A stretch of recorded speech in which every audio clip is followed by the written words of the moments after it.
Tudo bom? Hoje vamos falar aí um pouquinho de pancreatite, né?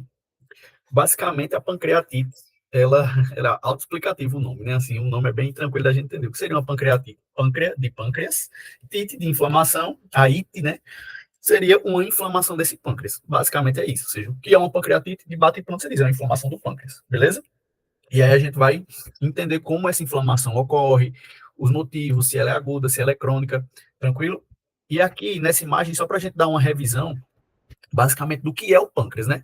O pâncreas é um órgão que ele funciona de forma endócrina e exócrina, ou seja, a gente poderia chamá-lo de uma glândula mista. Por quê? Porque ele tanto secreta na corrente sanguínea pela sua parte endócrina, como ele secreta em cavidades pela sua parte exócrina. Beleza? Falando dessa parte exócrina, o que é que a gente vai ter? A gente vai ter as células acinares, ó, que são essas células aqui, certo? Que, ó, elas estão ao redor desse ducto pancreático. Por que elas são exócrinas? Porque elas secretam em cavidade e não na corrente sanguínea, tá, João? Qual cavidade? Na parte duodenal do intestino delgado. Ou seja, o pâncreas produz o suco pancreático, que é produzido pelas células acinares, que são quem secretam as enzimas digestivas, e vão secretar dentro do ducto pancreático. Esse ducto pancreático ele vai percorrer todo o pâncreas até chegar onde? Na ampola de Vater, certo? Que é a aberturazinha do duodeno, onde sai o suco pancreático. Não só o suco pancreático, como também a bile, né? E essa bile vem de onde? Da vesícula biliar. Então, vem o ducto pancreático, aqui, ó, e lá de cima vem o ducto biliar. Quando eles se juntam, eles formam o ducto colédoco, né? Ou ducto biliar comum, ou como queiram chamar, certo? Que vai ser essa junção desse ducto biliar com o ducto pancreático. E a parte endócrina seria das ilhotas pancreáticas, né? Que a gente vai ter células alfas e beta produzindo aí tanto a insulina quanto o glucagon, né? Beleza? Mas aí, para a fisiopatologia da pancreatite, a gente vai focar um pouco mais, uma parcela, uns 90%, nessa parte exócrina, tá? Na parte das enzimas digestivas, tá? Então, o que seria, como é que a gente vai entender o que é essa pancreatite, né? Que seria essa inflamação do pâncreas. E como é que a gente vai classificar essa pancreatite? A gente pode classificar ela de forma aguda ou de forma crônica, né? Ou seja, o que seria uma pancreatite crônica? É aquela inflamação de longo prazo, de longa duração. Uma inflamação contínua, ou seja, o paciente teve uma crise de pancreatite, depois outra, depois outra, depois outra. Ao longo dos anos, esse paciente sempre foi tendo essa inflamação contínua, né? É, já na pancreatite aguda, o que é que acontece? Eu posso ter um episódio apenas na minha vida, né? E geralmente ele é autolimitado, ele vai durar um tempo, vai passar, talvez você não tenha nunca mais, né?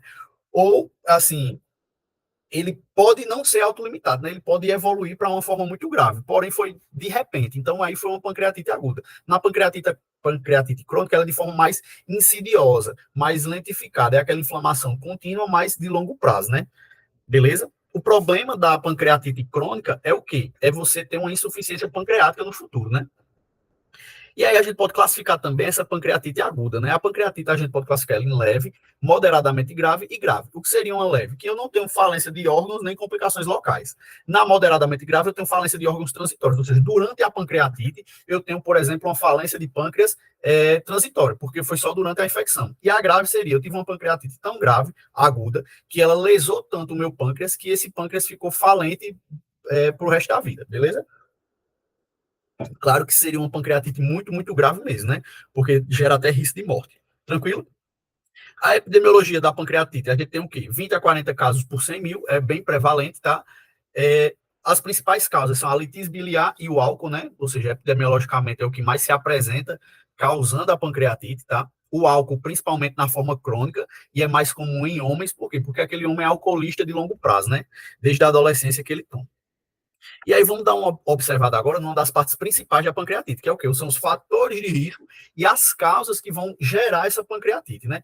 A principal é qual? É a colelitíase. João, mas colelitíase não é cálculo na vesícula biliar? O que é que tem a ver é, com a pancreatite? Por quê? O paciente que ele tem colelitíase, ou seja, cálculos na vesícula biliar, se esses cálculos forem pequenininhos, o que é que vai acontecer? Esse cálculo, ele vai sair da vesícula, certo? E vai passar pelo ducto biliar comum.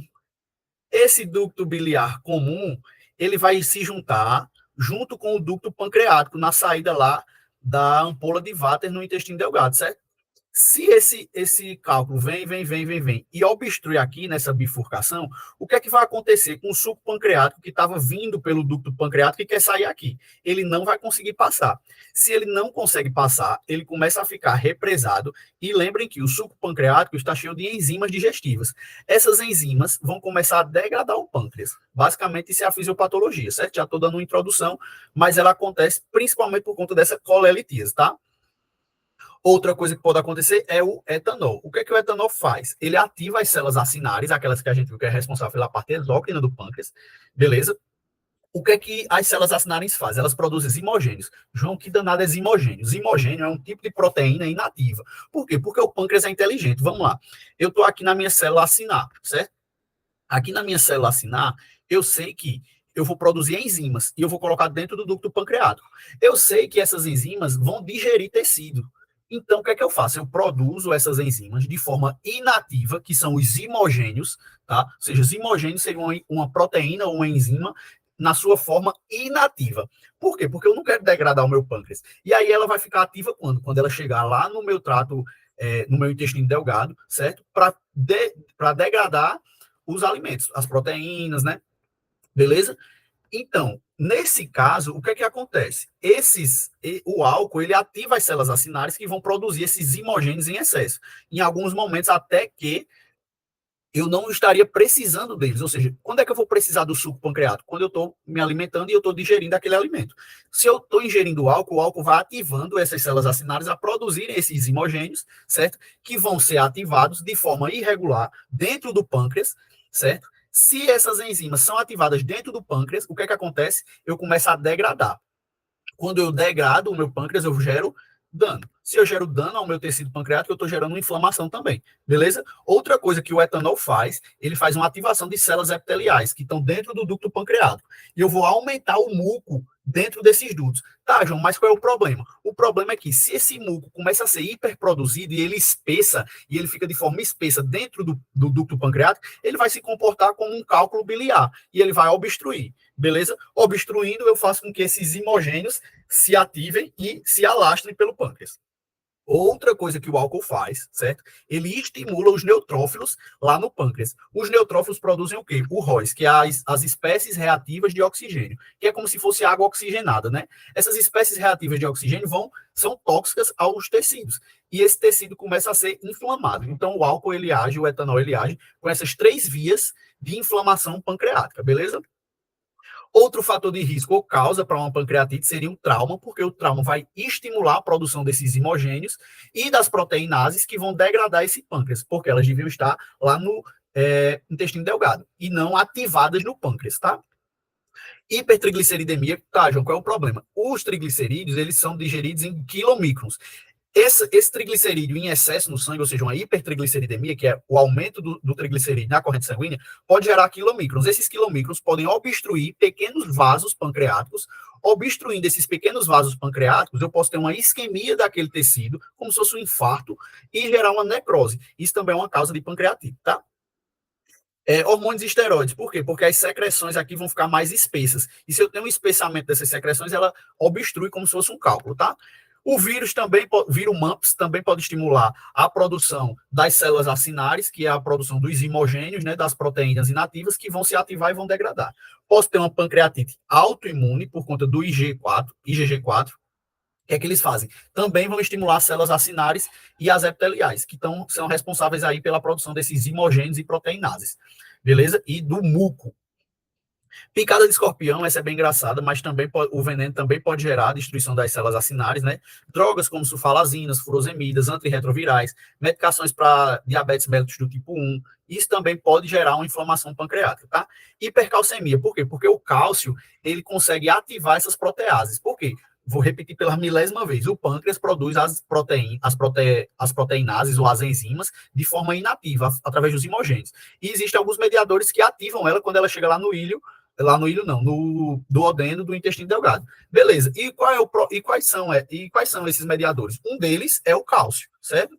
Esse cálcio em excesso vai ativar essas proteases. Então, se eu tenho uma hipercalcemia, eu vou ter um aumento da ativação dessas proteases. Beleza? E isso vai fazer o quê? Vai gerar dano ao meu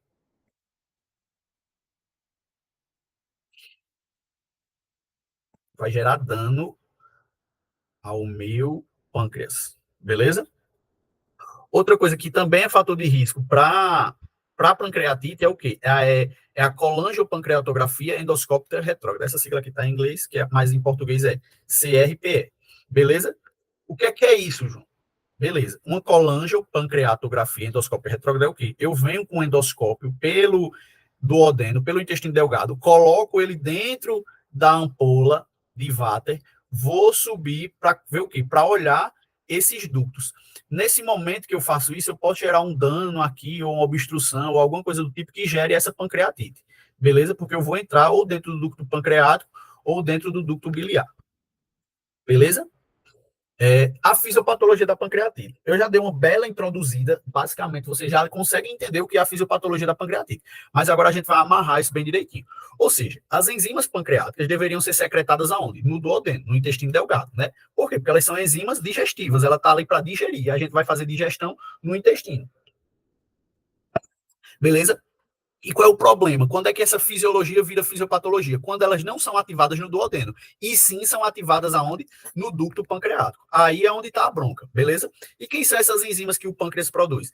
Tripsina, fosfolipase A2, elastase, beleza? Todas elas são produzidas pelas células acinares, tá? Lembra que a gente está falando da parte exócrina do pâncreas. E elas são secretadas como em forma de zimogênio, que vocês já sabem o que zimogênio é uma forma inativa, beleza? Dessas enzimas ou proteínas. Tranquilo? Aí, qual é o problema? Essas enzimas elas são ativadas por junções com hidrolases lisossômicas, como a catepsina B, beleza? O que é essa catepsina B? O que é que ela faz, né? Ela ativa a tripsina. A tripsina faz com que eu degrade proteínas, beleza? Ou aminoácidos. Essa tripsina ela tem que ser ativada aonde? Lá no intestino delgado, lá no duodeno. Se eu tenho essa junção lá no pâncreas, eu vou ter uma ativação da tripsina lá no pâncreas e eu vou ter uma autodigestão e inflamação no meu pâncreas, beleza? Se eu tenho uma autodigestão e inflamação, eu vou ter um processo inflamatório, certo?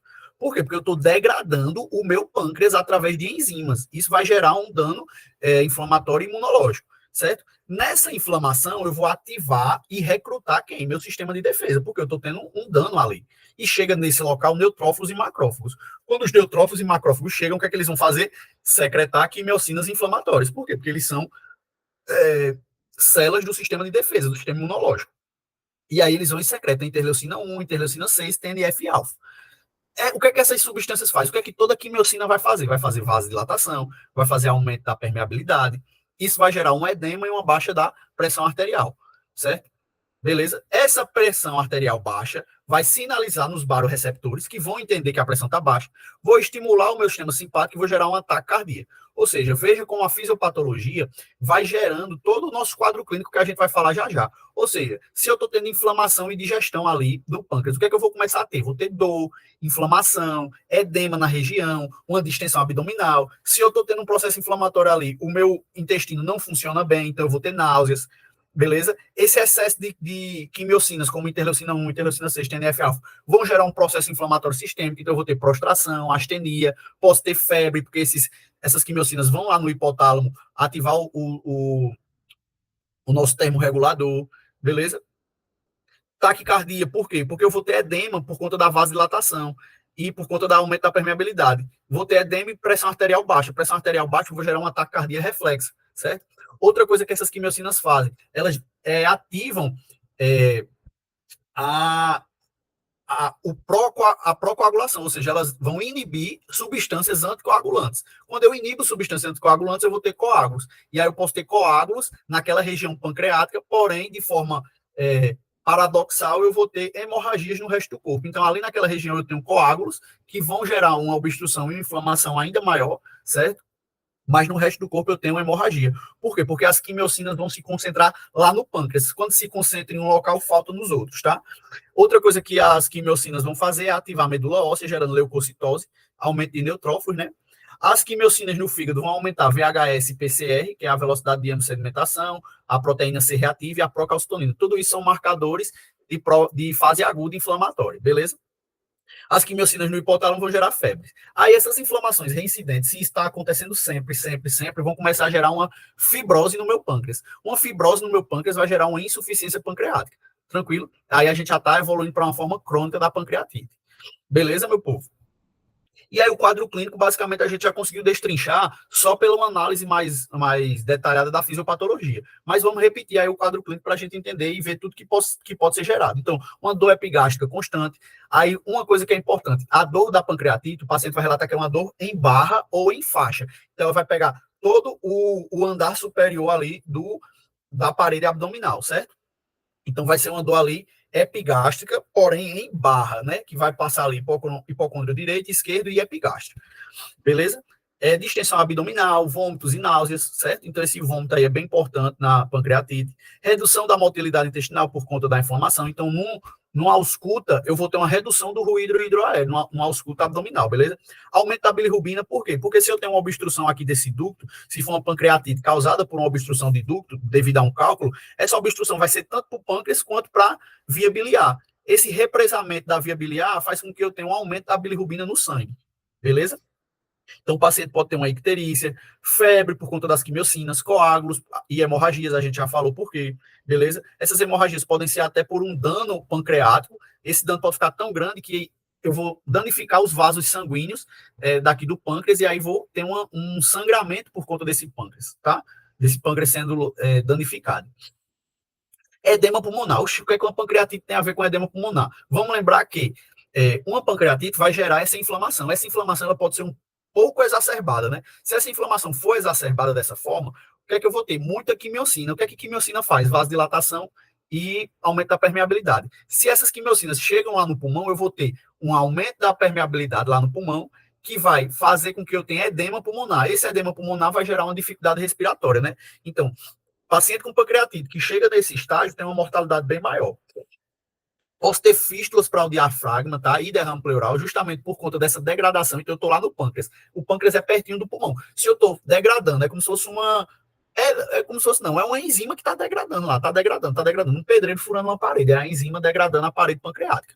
Beleza? Vai degradar tanto que eu posso furar. E aí essa parede pode se comunicar com o outro lado da parede, né? Isso aí eu vou fazer uma fístula quando esse pâncreas vai se comunicar com o pulmão, né? Ou com o diafragma. Posso ter ascite, certo? Uma injúria renal aguda, né? De forma pré-renal, por quê? Porque eu vou diminuir o volume circulante, tanto por uma desidratação devido ao excesso de vômito, como também porque eu vou dilatar os meus vasos. Se eu dilato os vasos, eu diminuo como se eu tivesse um choque distributivo. Então, eu tenho aquele sangue, se eu não estiver tendo uma desidratação por conta do vômito, mas aquele sangue está represado dentro dos vasos, que ficaram muito grandes. Então, eu não tenho pressão suficiente para que o sangue circule no sistema. Então, não chega sangue lá no rim, e aí eu posso ter uma injúria renal aguda, tá? Essas lipases podem ser liberadas, ou seja, podem sair do pâncreas e ir para a parte extrapancreática ali ao redor, né? E eu posso ter uma necrose liquefativa, que é quando essas lipases começam a degradar aquela gordura peripancreática, né? E os ácidos graxos em excesso podem gerar uma hipocalcemia, tá? Justamente por conta disso, porque eu vou ter as lipases liberadas, eu não vou degradar os meus ácidos graxos, então eu vou ter o ácido graxo em excesso lá no sangue, que vai gerar uma hipocalcemia. Tranquilo?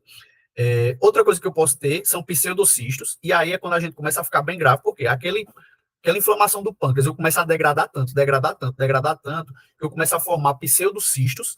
Nesses pseudocistos, eu posso ter uma bactéria que colonize ali e eu formo abscesso. Então, de uma inflamação, de dano, de uma tempestade de quimiocinas ali da pancreatite, eu posso começar a adicionar uma bactéria que vai fazer abscesso, que pode perfurar esse abscesso e cair em toda a cavidade abdominal, certo? Então, assim, pode complicar e pode complicar grave. Esse paciente pode sim evoluir a um óbito, beleza?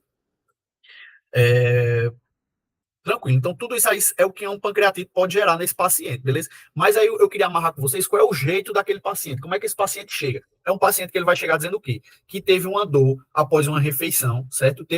Fez uma refeição pesada, uma refeição gordurosa, e tô com uma dor abdominal em faixa, certo? Vomitando, e aí esse paciente pode estar com uma febre, beleza? Basicamente, esse é o jeitão que esse paciente chega, é o quadro clínico desse paciente, beleza? A gente pode ter também essa necrose hemorrágica, tá? Que é quando eu estou numa pancreatite tão grave que eu começo a ter o sangue extravasando ali do pâncreas. E aí esse sangue ele se aglomera e faz um hematoma onde? Periumbilical e nos flancos, tá? E aí esse sinal de Cullen vai ser o sinal periumbilical e o sinal de Gray-Turner são esses hematomas em flancos. Isso aí já é quando eu estou no estágio de necrose hemorrágica, quando o meu pâncreas já está todo lascado, beleza? Então, isso aí são sinais muito graves, mas é importante a gente saber dos sinais de Cullen e Gray-Turner, tá?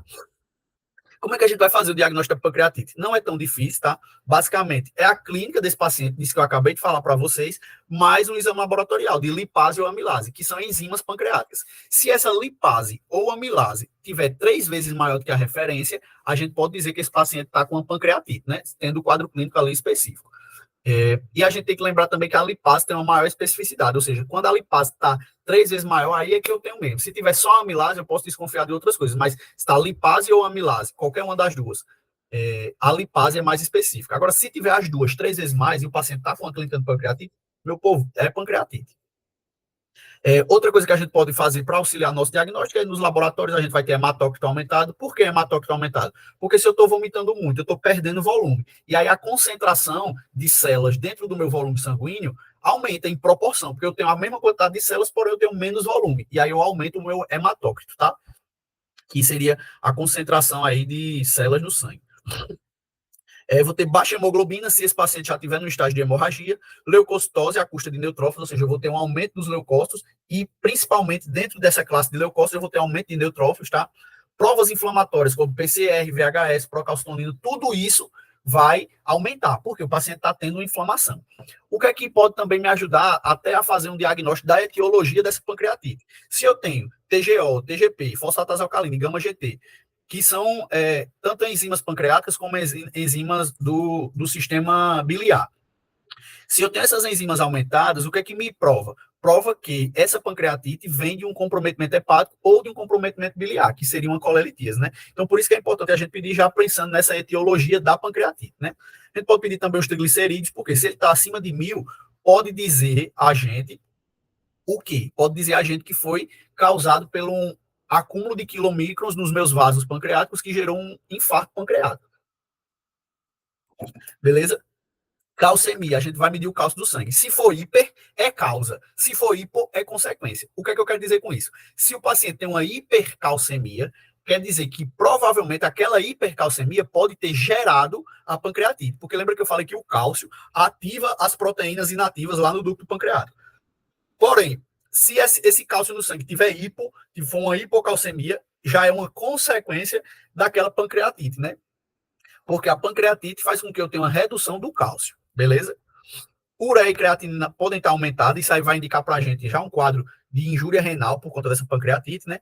Ultrassom abdominal para fazer a procura de colelitíase e os sinais de inflamação do pâncreas, porque lembrando, a colelitíase é um dos principais agentes etiológicos dessa pancreatite, e o padrão ouro do diagnóstico é a tomografia com contraste, né? Uma TC com contraste. Certo? Posso fazer também uma ressonância magnética, mas o padrão ouro é a TC com contraste. Preciso fazer a TC com contraste? Não, porque lembra que eu falei, se eu tenho o quadro clínico mais lipase ou amilase 3 vezes maior, eu já posso fazer esse diagnóstico. Porém, o padrão ouro é uma TC com contraste. Tranquilo? O tratamento, basicamente, é o quê? Fazer reposição volêmica se esse paciente estiver vomitando. Antigamente, o pessoal fazia o quê? Mandava esse paciente fazer jejum, certo? Esse jejum pode ser feito de forma precoce lá numa pancreatite aguda, porém, as mais novas diretrizes dizem o quê? Que já não é necessário fazer esse jejum. A gente vai colocando esse paciente para se alimentar um pouco, de forma enteral mesmo, ou seja, se alimentando normal. Por quê? Porque eu começo a melhorar o meu trato gastrointestinal com isso, beleza? Se esse paciente, de forma alguma, ele consegue ingerir alimentos, aí a gente vai fazer uma nutrição parenteral, beleza? Os casos de pancreatite bem graves ou mais moderadamente graves ou graves, a gente vai encaminhar para a UTI, né? Vamos fazer uma reposição agressiva aí, uma hidratação intravenosa, tá? Para que esse paciente não tenha tanto injúria renal, como pressão baixa, como essas coisas. Vamos fazer controle da dor, tá? Incluindo até opioides, podem ser necessários, mas a morfina, a gente tenta não utilizar porque ela causa uma gastroparesia. Antibióticos, se a gente já tiver um caso de necrose pancreática, né? E tratamento cirúrgico, né? No caso de um pseudocisto, numa necrose infectada, se eu tenho já um abscesso ou coisas do tipo. Na pancreatite crônica, a gente vai mandar fazer a abstinência do álcool, porque provavelmente foi por conta de álcool, né? Vai suplementar enzimas pancreáticas. Por quê? Porque na pancreatite crônica, esse paciente já está num quadro de insuficiência pancreática. Essa insuficiência pancreática faz com que eu tenha perda das enzimas. vou ter que controlar o diabetes também, né? Por quê? Porque pode ser necessário para o diabetes secundário. E vou fazer cirurgia em casos de complicações, ou se esse paciente não melhora, se eu estou com esse ducto pancreático obstruído, vou ter que fazer redução, ou até remover partes do pâncreas que estão lá com necrose, que podem ser sítios para infecção. Beleza? Basicamente, pancreatite, no geral, é isso.